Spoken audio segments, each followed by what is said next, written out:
chicos de Colegio Líder del nivel número 4. Esta semana en el curso de literatura tenemos el criollismo peruano. Muy bien, la semana pasada hablamos sobre lo que era el posmodernismo, ¿no es cierto? Dentro del posmodernismo vimos lo que era el simbolismo. Recordemos que el posmodernismo se oponía, ¿no es cierto?, a lo demasiado céntrico, es decir, demasiado la literatura de la capital que daba el modernismo. Muy bien, en el posmodernismo tuvimos lo que era el simbolismo, pero otra de las vertientes va a ser el llamado movimiento colónida.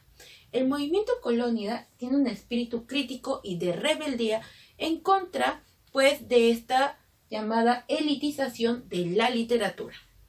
Es decir, están cansados de que la literatura solamente pueda ser para cierta gente de la clase alta, ¿no es cierto?, que pueda acceder a una buena educación y que no sea compartida con el pueblo.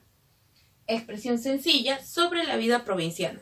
Los autores que van a pertenecer al movimiento colónida son escritores que son de provincia y van a rescatar todos esa manera de añorar su lugar de origen. Lo que pasa es que estos escritores viajaron de provincia para estar en Lima y esa nostalgia también vamos a encontrarla dentro de sus obras. El movimiento colónida debe su nombre a la revista Colónida publicada en 1916, de la cual solamente se publicó 4 tomos. Los integrantes son Federico More, con su obra Prosas de la Luna y el Mar, Alberto Hidalgo, el cual va a ser también importante dentro de los representantes del vanguardismo, con Hombres y Bestias, Percy Gibson, con Jornada Heroica, y el gran ensayista José Carlos Mariátegui, con 7 ensayos de la realidad peruana.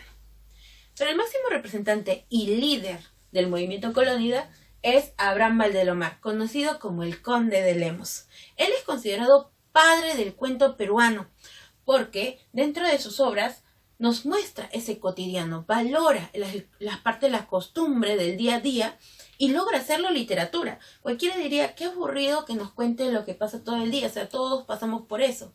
Pero él lo vuelve literatura. Eso es lo importante dentro de Abraham Valdelomar.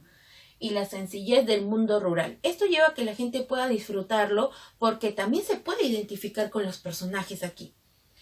Hay un tono nostálgico, tierno e íntimo dentro de sus poemas donde él ve la nostalgia, ¿no es cierto?, por ver a su familia, por estar en su tierra de antes. Pero esto podríamos decirlo hasta la primera etapa de Abraham Valdelomar. Lo que pasa es que Abraham Valdelomar era un gran seguidor del que llegó a ser presidente Guillermo Billinghurst, ¿no es cierto?, al que denominaron Pan Grande. Ahora, él era bastante populista. Como recibió mucho apoyo de Abraham Valdelomar, decidió, pues, en una de esas, se le dio la oportunidad de que Valdelomar pueda irse a Europa. Y llega a Francia. ¿Y qué sucedía en Francia? El periodo entre guerras, ¿no es cierto? Esa famosa frase que resumía lo que estaba pasando en Europa es: París danza sobre un volcán. En ese tiempo todo el mundo hablaba, era como un secreto a voces, de que en cualquier momento se iba a desatar la Primera Guerra Mundial. Por eso decían, París danza sobre un volcán. Y bueno, todo el estilo de esa época va a influenciar en Abraham Valdelomar. Vemos un Abraham Valdelomar recién llegado a Lima con este aspecto de poder añorar a su patria, bastante sencillo, melancólico. Pero una vez que vuelve de Europa, vemos un Abraham Valdelomar totalmente diferente. Un hombre que se viste todito de blanco. Todo, su terno, su camisa, su pantalón, todo. Utiliza siempre un bastoncito, su monóculo, sus guantes blancos, anillos en todos sus dedos. Además, como él era un poquito oscuro, porque como vivió en Ica, que va a ser una influencia también dentro de sus obras, el sol lo quemó bastante, utilizaba bastante polvo para poder verse blanco, ¿no es cierto? Él iba a este lugar que se llama el Palais Concert, que era como un pequeño bar donde grandes literatos van a encontrarse. Es más, Abraham Valdelomar se encontró con César Vallejo aquí. Y después de llegar así y solamente ver cómo se vestía, Abraham Valdelomar cambió, era bastante egocéntrico. Él decía, el Perú es Lima. Lima es Girón de la Unión. El Girón de la Unión es el Palais Concert y el Palais Concert soy yo. En pocas palabras, él era el Perú. Entonces vemos un Abraham Valdelomar totalmente diferente al de la primera etapa. Muy bien, como dijimos, San Andrés de Pisco, que es el lugar de origen de Abraham Valdelomar, va a ser gran influencia dentro de sus obras. Tenemos obras, obviamente, entre los cuentos Los ojos de Judas, El vuelo de los cóndores, ¿no es cierto? Mezcla la fantasía dentro de Los ojos de Judas, o como El hipocampo de oro. El vuelo de los cóndores, que nos cuenta la vida en el circo. Tenemos Evaristo, el sauce que murió de amor, donde también vemos esa temática triste, ¿no? En sus novelas tenemos La ciudad de los tísicos, donde habla sobre la enfermedad. En poesía tenemos este famoso poemario, este famoso poema, Tristitia, ¿no es cierto? Mi infancia fue triste y melancólica, nos dice ahí. En ensayos tenemos Belmonte el trágico. Pero el cuento más conocido de Abraham de la Mar es El caballero Carmelo. Este cuento, El caballero Carmelo, está escrito en primera persona. Prácticamente es como si Abraham Valdelomar nos estuviera contando parte de su niñez. Se considera este cuento semi-autobiográfico, porque sería Abraham Valdelomar el que nos cuenta una etapa que le pasó pues cuando él era niño. Ahora, no sabemos el nombre del personaje principal porque es el que nos está contando, pero sabemos el nombre de los otros personajes, los padres, ¿no es cierto? Sus hermanos, como el hermano mayor Roberto. Ahora, también tenemos personajes como el Carmelo y el Ajiseco. El Carmelo y el Ajiseco deben su nombre al color de sus plumas, ¿no? Muy bien. Ahora, ¿qué es lo que pasa en esta obra? La familia está feliz porque ha llegado Roberto. Roberto se había ido hace mucho tiempo y no tenían noticias sobre él. Había vuelto a la casa. Roberto trae regalos para todos los hermanos. Y para su padre le trajo un gallo que era de pelea, un gallo elegante, que le dijo, toma papá, te regalo, este es el Carmelo. Se volvió el consentido de la casa. Todo el mundo admiraba y quería al Carmelo, ¿no es cierto? Se mostraba imponente. Lo que hace Abraham Valdelomar dentro de este cuento es mostrarnos a los animales, ¿no? Estos personajes con dotes como si fueran personas. Nos decía que caminaba todo caballerescamente. O sea, ¿cómo que iba a caminar como un caballero? Ya. Pero él lo hace, nos muestra así. ¿No es cierto? Vemos cómo la familia empieza a crear un vínculo con el Carmelo. En un episodio del cuento también nos habla sobre el Pelao.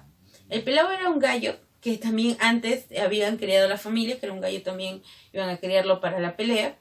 Pero una vez que llegó el Carmelo se olvidaron del Pelao.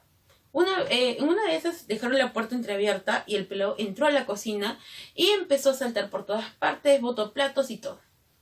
La madre entró y dijo, ya fuiste, hoy te hacemos caldo.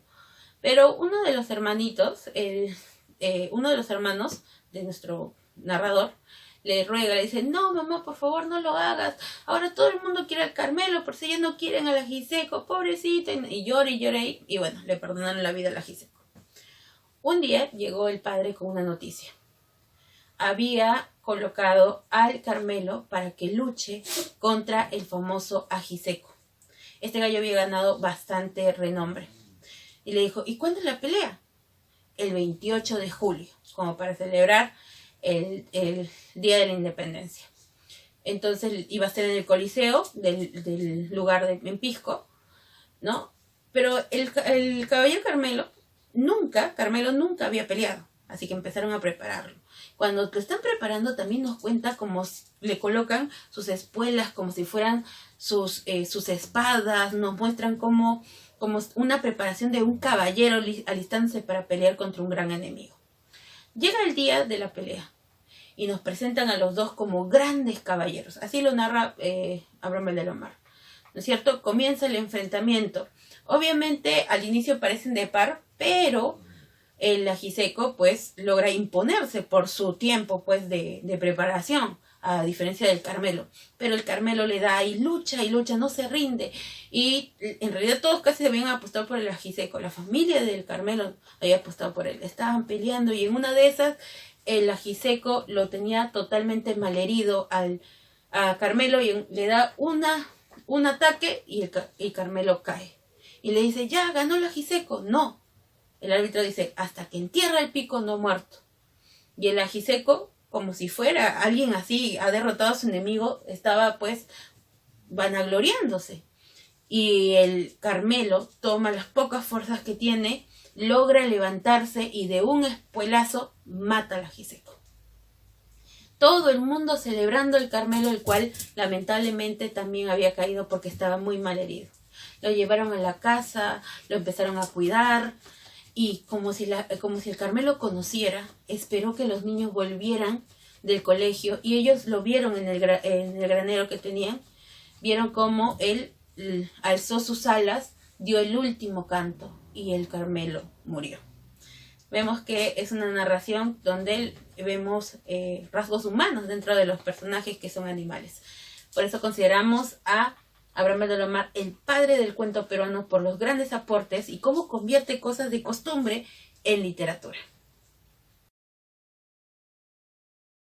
Muy bien, chicos, del nivel número 4, vamos a resolver ahora nuestras preguntas sobre el movimiento colónida, una de las vertientes del posmodernismo que estudiamos la semana pasada, con su máximo representante Abraham Valdelomar, ¿no? Vamos con nuestras preguntas de rumbo a la universidad. Yo voy a resolver los números impares y ustedes los números pares. Nos dice la primera pregunta: lugar en el que se desarrolla el cuento del Caballero Carmelo, ¿no es cierto? Esta obra nostálgica, muchos dicen que es semi-autobiográfica debido a que la ambienta prácticamente en el lugar donde vivió Abraham Valdelomar, y es en Pisco. Estudió en el Colegio Guadalupe. Bueno, en realidad ninguno de los escritores que están allí estudiaron en el Colegio Guadalupe. Clemente Palma, bueno, el hijo de Ricardo Palma sí estudió, pero dice Ricardo Palma. Para que podamos tener clave, vamos a poner enseñó en el Colegio Guadalupe. ¿Y quién enseñó en el Colegio Guadalupe? Donde hubieron varios escritores reconocidos. Ahí Abraham Valdelomar estudió, pero no está entre las claves. Bueno, para que haya respuesta, cambiamos a enseñó en el Colegio Guadalupe y ese va a ser César Vallejo. ¿Qué es el hipocampo? Un cuento muy importante también de Abraham Valdelomar, donde mezcla la fantasía y algo de terror, ¿no? Y es el hipocampo de oro. El hipocampo era un caballito de mar. El relato El Caballero Carmelo de Abraham Valdelomar conjuga diversos materiales como cuáles. Es un cuento, ¿no es cierto? Entonces va a ser las memorias, porque como dijimos, la nostalgia está presente también dentro de las temáticas de Abraham Valdelomar, y la narración, obviamente, ¿no? ¿Quién es Valdelomar? Creo que la pregunta está mal planteada, obviamente Valdelomar debe ser, no hay una pregunta muy fija en esto. Y bueno, esas son nuestras preguntas de Abraham Valdelomar. ¿Qué es lo que ustedes van a hacer? Primero, transcribir en el cuaderno la parte teórica, en el libro lo que ya he resuelto, y de tarea en el libro están las lecturas, las preguntas de la lectura que están en la página 136, las preguntas de rumbo a la universidad, los números pares que están en la página 137. En el cuaderno ustedes van a leer el cuento El Hipocampo de Oro, es un cuento corto, y van a analizarlo. Analizarlo implica qué género pertenece, qué especie pertenece, argumento y la apreciación. La apreciación, ya saben que no es simplemente decir me gustó o no me gustó, sino con justificación, mínimo 5 líneas de justificación. Muy bien, entonces eso es lo que básicamente vamos a ver sobre Abraham Valdelomar.